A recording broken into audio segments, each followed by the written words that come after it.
When they brought my first child, and I held this 13-pound bundle of joy in my hands, and I looked at his face, I remember the first thought that crossed my mind: this is somebody's husband.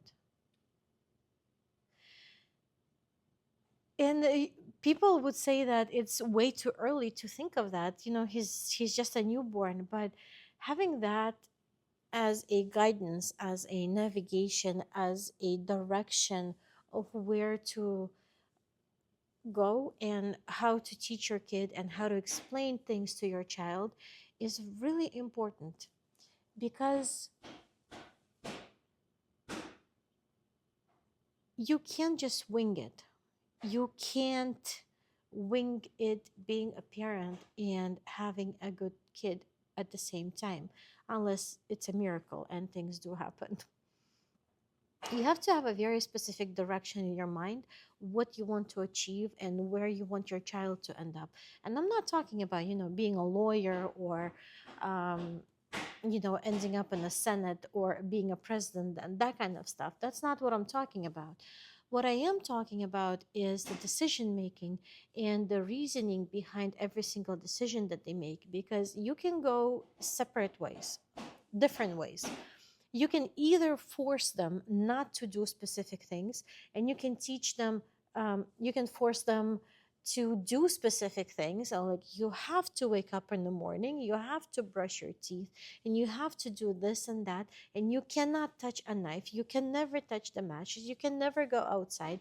You can set rules and boundaries, but when you understand the reason behind those rules is when it's easier to follow them, and then you do it intuitively.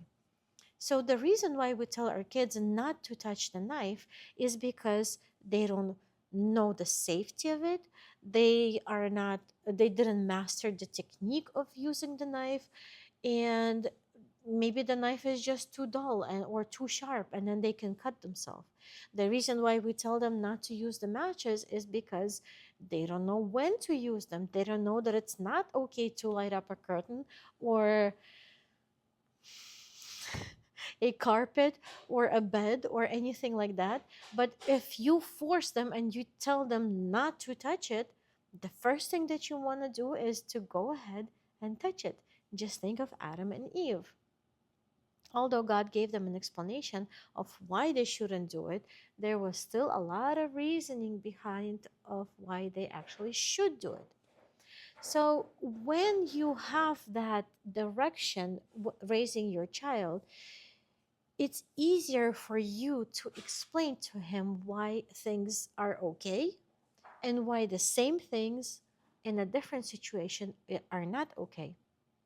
So the point is to make them reason behind every single thing that they do. Of course, it's easier for me to tell them, don't go outside, don't do this, don't do that. But in the end, it turns out that it's easier when they actually want to do things.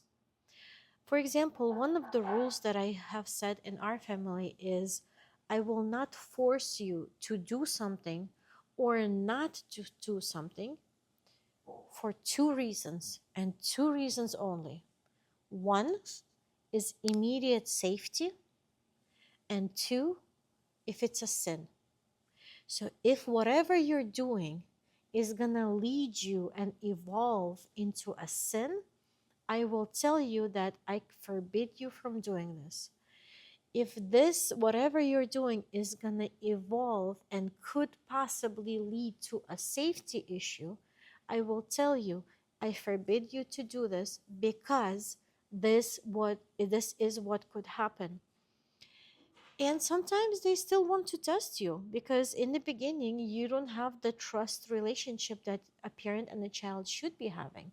So in the beginning they will try you and test you and see the boundaries that you set forth for them. For example, you start with something very little.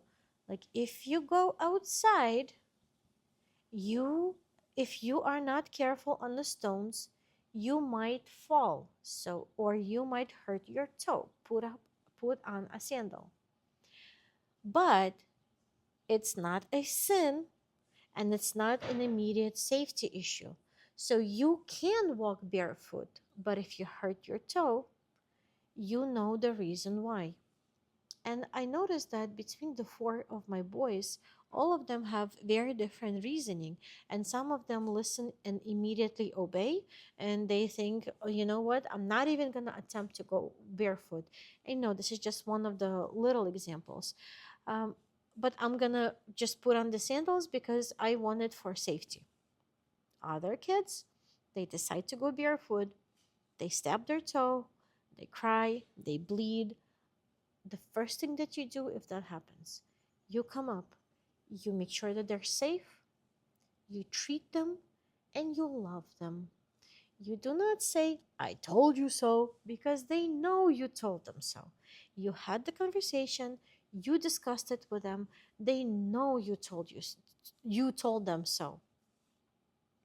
So you take care of them, you help them out, and you love them.